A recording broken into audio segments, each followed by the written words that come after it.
I'm Joseph Gallucci. I'm a Deputy Chief and the Executive Officer of the NYPD Counterterrorism Bureau. I'm also a graduate of the Naval Postgraduate School Executive Leaders Program.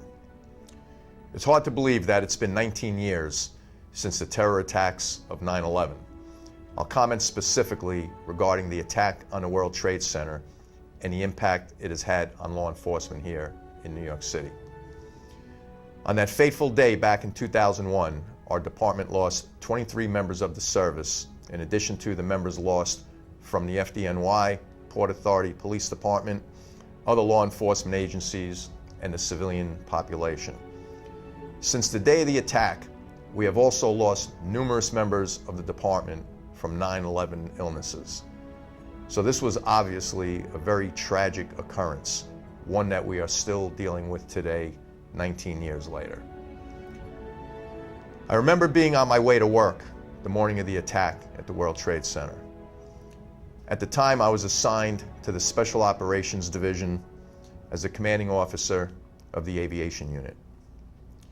I received a call that a plane had crashed into one of the towers. At that point, a lot of us thought it was probably a small plane, maybe a private pilot, got too close to one of the towers and hit the building accidentally. I told my team that I would do the best I could to expedite my arrival to the base, figuring it would be just another busy day.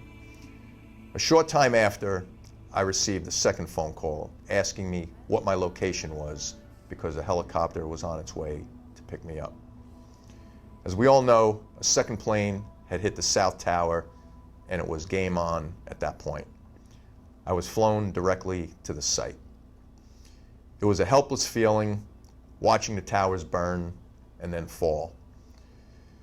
I was fortunate enough to not be on the ground when the buildings came down, but was there shortly thereafter for many days and weeks to come, assisting with the rescue and then recovery efforts.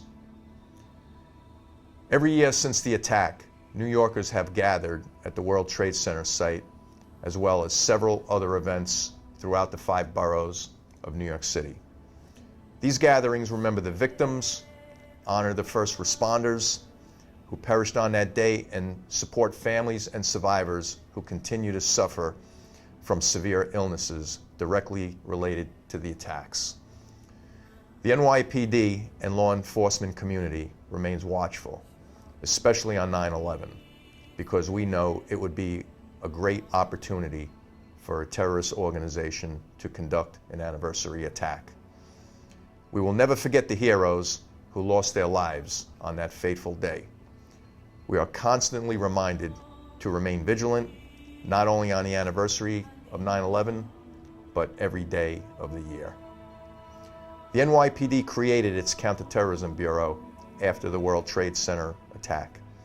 The Counterterrorism Bureau has continued to grow and develop over the years, collaborating with outside agencies and working closely with the NYPD Intelligence Bureau, so that the Counterterrorism Bureau can design its daily deployments at iconic and sensitive locations and special events around real-time intelligence, making for a more effective operation in order to detect, deter, and prevent terrorist activity. We also continue to make advancements in our tactics, training, and technology. Although more than half of the current members of the department were not on the job when 9/11 occurred, most had family members who were affected, either as civilians or members of the department. Some of those officers were young children of members of the department who lost their lives on the day of the attack and now carry on their legacy. So, whether we were present or not on the day of the attack, almost all of the men and women of the NYPD have their own stories about that tragic day. No matter what our personal stories are, it is a solemn, somber, and emotional day for everyone.